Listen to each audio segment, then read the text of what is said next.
Pag-uusbong sa iyo ang pagkaswail dahil hindi mo na naunawaan ang paningin mo, silang lahat mali, ikaw ang tama.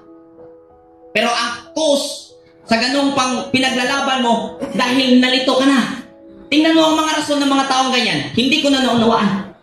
Hindi ko na maintindihan ang ating pamamalakad.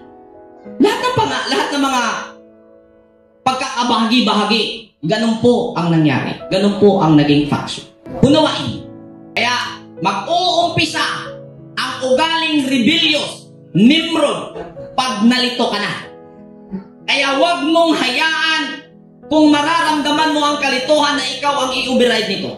Huwag mong hayaan na pamunuan ka ng kalituhan. Dahil pag pamunuan ka ng kalituhan, manganganak siya. Lilitaw doon si Nimrod at maghahari sa iyong kalituhan. King of Babil. Ang King of Babil ay ang suwail na ugali. Amen. Kung darating sa atin ang kalituhan, expected. Darating si King Nimrod. Darating kay King Saul. Sa dihang naglibog ang katauhan, kaniadto, balikta. Nung nalito na ang mga tao, na namuhay na hindi aware, na gumamit sa kaisipang mainit, nagkaroon ng attitude